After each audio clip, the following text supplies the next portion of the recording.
Capítulo 5 A Índia. A organização hindu. Dos espíritos degredados no ambiente da Terra, os que se gruparam nas margens do Ganges foram os primeiros a formar os pródromos de uma sociedade organizada, cujos núcleos representariam a grande percentagem de ascendentes das coletividades do porvir. As organizações hindus são de origem anterior à própria civilização egípcia e antecederam de muito os agrupamentos israelitas, de onde sairiam mais tarde personalidades notáveis como as de Abraão e Moisés. As almas exiladas naquela parte do Oriente muito haviam recebido da misericórdia do Cristo, de cuja palavra de amor e de cuja figura luminosa guardaram as mais comovedoras recordações, traduzidas na beleza dos Vedas e dos Upanishads.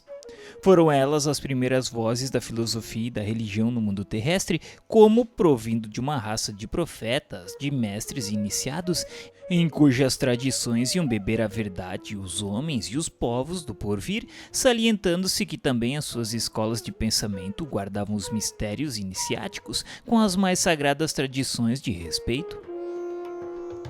Era na Índia de então que se reuniam os arianos puros, entre os quais cultivavam-se igualmente as lendas de um mundo perdido, no qual o povo hindu colocava as fontes de sua nobre origem. Alguns acreditavam se tratasse do antigo continente da Lemúria, arrasado em parte pelas águas do Oceano Pacífico e Índico, e de cujas terras ainda existem porções remanescentes como a Austrália. A realidade, porém, qual já vimos, é que, como os egípcios, os hindus eram um dos ramos da massa de proscritos da capela, exilados no planeta. Deles descendem todos os povos arianos que floresceram na Europa e hoje atingem um dos mais agudos períodos de transição na sua marcha evolutiva. O pensamento moderno é o descendente legítimo daquela grande raça de pensadores que se organizou nas margens do Ganges desde a aurora dos tempos terrestres, tanto que todas as línguas das raças brancas guardam as mais estreitas afinidades com o sânscrito originário de sua formação e que constituía uma reminiscência da sua existência pregressa em outros planos. Muitos séculos antes de qualquer prenúncio de civilização terrestre, os árias espalharam-se pelas planícies hindus, dominando os autóctones, descendentes dos primatas, que possuíam uma pele escura e deles se distanciavam pelos mais destacados caracteres físicos e psíquicos. Mais tarde, essa onda expansionista procurou localizar-se ao longo das terras da futura Europa, estabelecendo os primeiros fundamentos da civilização ocidental nos bosques da Grécia, nas costas da Itália e da França, bem como do outro lado do Reno, onde iam ensaiar seus primeiros passos as forças da sabedoria germânica. As balizas da sociedade dos gregos, dos latinos, dos celtas e dos germanos estavam lançadas. Cada corrente da raça ariana assimilou os elementos encontrados, edificando-se os primórdios da civilização europeia. Cada qual se baseou no princípio da força para o necessário estabelecimento, e muito cedo começaram no Velho Mundo os choques de suas famílias e tribos. Da região sagrada do Ganges partiram todos os elementos irresignados com a situação humilhante que o degredo da terra lhes infligia. As arriscadas aventuras forneceriam uma noção de vida nova e aqueles seres revoltados supunham encontrar o esquecimento de sua posição nas paisagens renovadas dos caminhos. Lá ficaram apenas as almas resignadas e crentes nos poderes espirituais que as conduziriam de novo às magnificências dos seus paraísos perdidos e distantes. Os cânticos dos Vedas são bem uma glorificação da fé e da esperança em face da majestade suprema do Senhor do Universo. A faculdade de tolerar e esperar aflorou no sentimento coletivo das multidões que suportaram heroicamente todas as dores e aguardaram o momento sublime da redenção. Os Mahatmas criaram um ambiente de tamanha grandeza espiritual para seu povo que ainda hoje nenhum estrangeiro visita a terra sagrada da Índia sem de lá trazer as mais profundas impressões acerca de sua atmosfera psíquica. Eles deixaram também ao mundo as suas mensagens de amor, de esperança e de estoicismo resignado, salientando-se que quase todos os grandes vultos do passado humano, progenitores do pensamento contemporâneo, deles aprenderam as lições mais sublimes.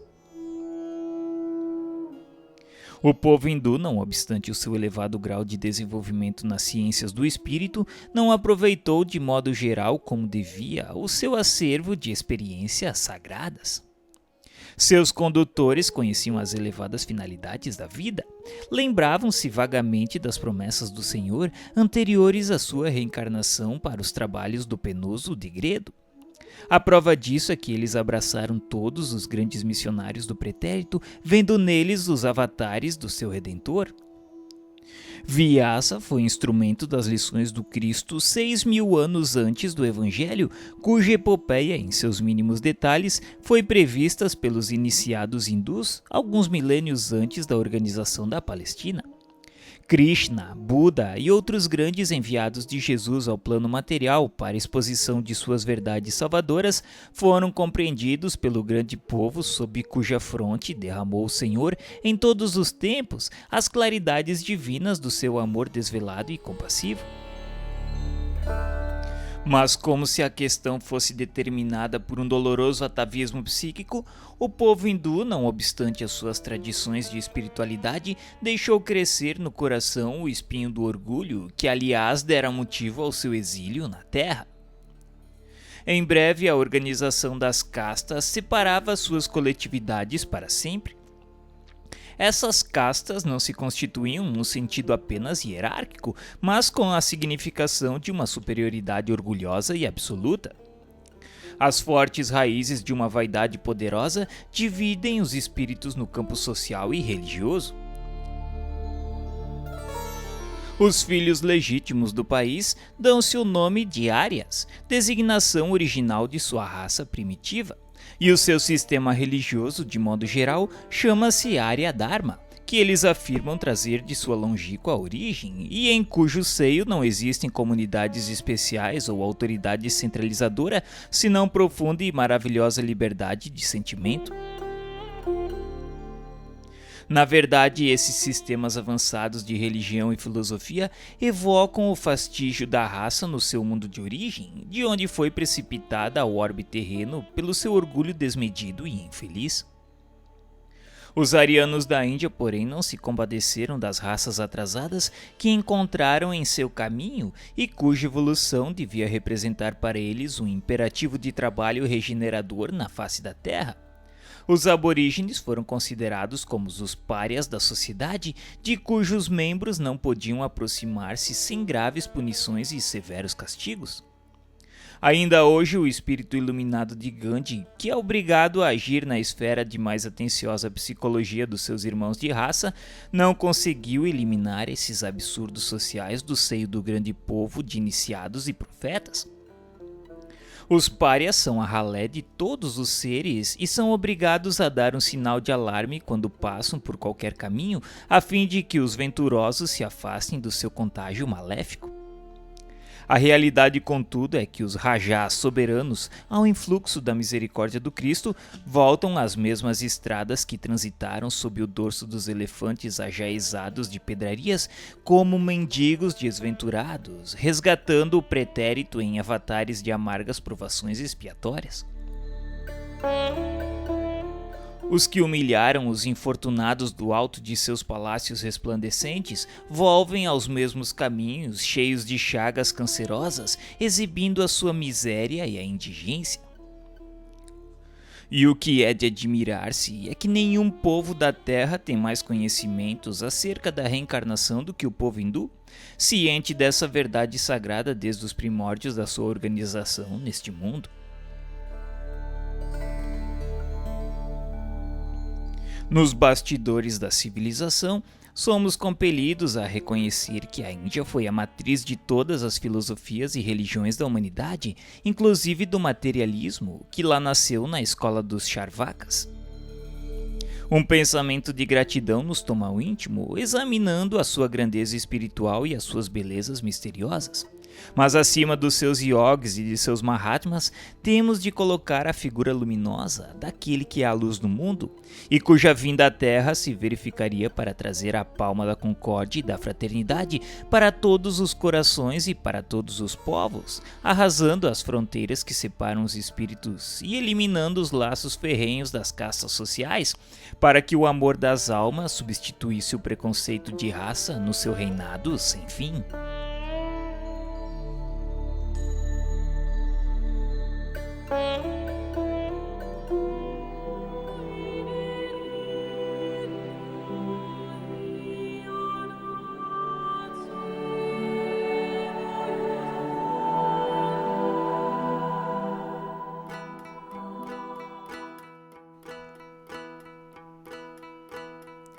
Capítulo 6. A família indo-europeia. Se as civilizações hindu e egípcia definiram-se no mundo em breves séculos, o mesmo não aconteceu com a civilização ariana, que ia iniciar na Europa os seus movimentos evolutivos. Somente com o escoar de muitos séculos regularizaram-se as suas migrações sucessivas através dos planaltos da Pérsia. Do Irã procederam quase todas as correntes da raça branca que representariam mais tarde os troncos genealógicos da família indo-europeia. Conforme afirmávamos, os arianos que procuravam as novas emoções de uma terra desconhecida eram na sua maioria os espíritos revoltados com as condições do seu degredo, poucos afeitos aos místeres religiosos que, pela força da circunstância, impunham uma disciplina de resignação e humildade. Não cuidaram da conservação do seu tradicionalismo na ânsia de conquistar um novo paraíso e serenarem assim as suas inquietações angustiosas. Aí reside a razão do escasso conhecimento dos historiadores acerca dos árias primitivos que lançaram os marcos da civilização europeia.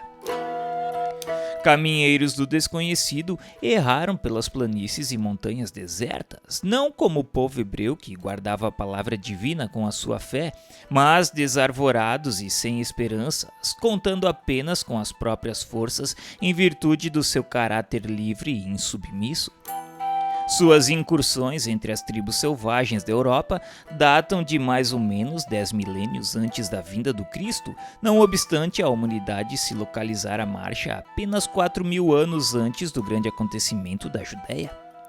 É que, em vista de sua situação psicológica, os primitivos árias do Velho Mundo não deixaram vestígio nos domínios da fé, único caminho daqueles tempos, através do qual poderia uma raça assinalar sua passagem pela Terra.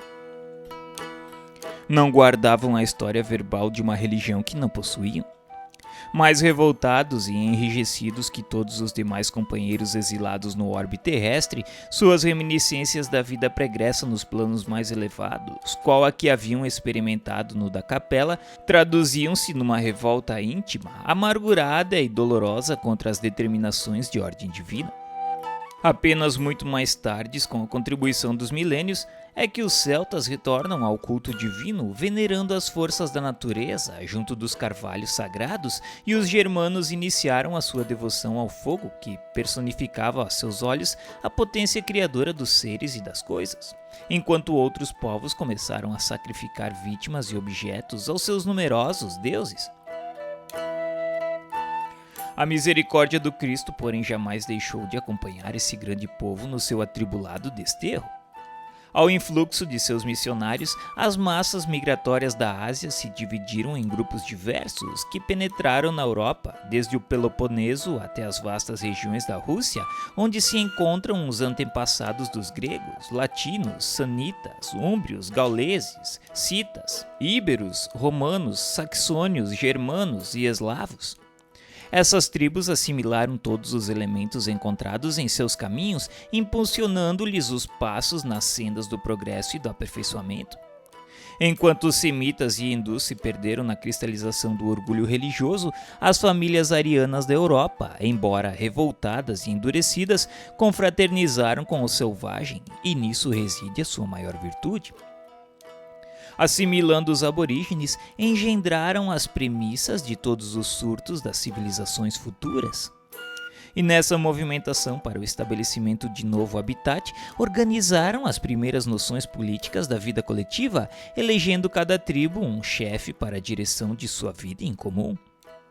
A agricultura, as indústrias pastoris, com elas encontraram os primeiros impulsos nas estradas incertas do que descendiam do primata europeu. Com organizações econômicas oriundas do trato direto ao solo, deixaram perceber a lembrança de suas lutas no antigo mundo que haviam deixado.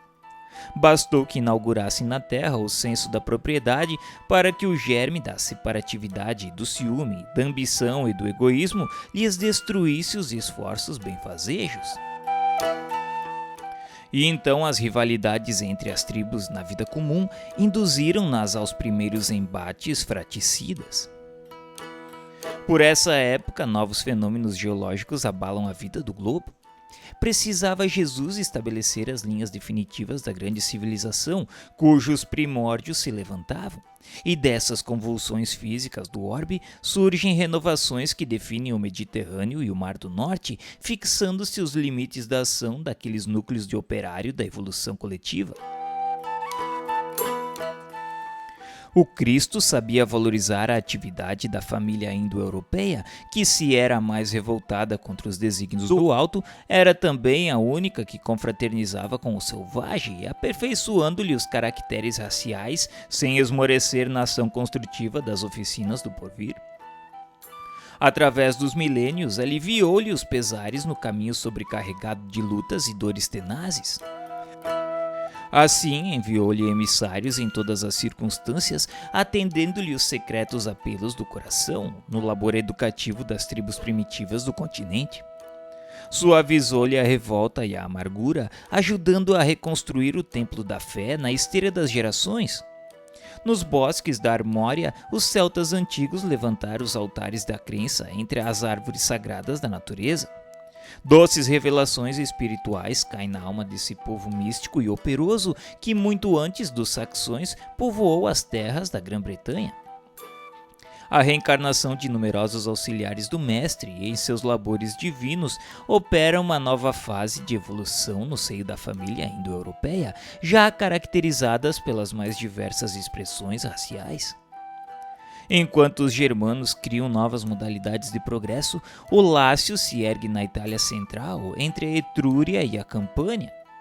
A Grécia se povoa de mestres e cantores, e todo o Mediterrâneo Oriental envolve com o uso da escrita, adquirindo na convizinhança das civilizações mais avançadas.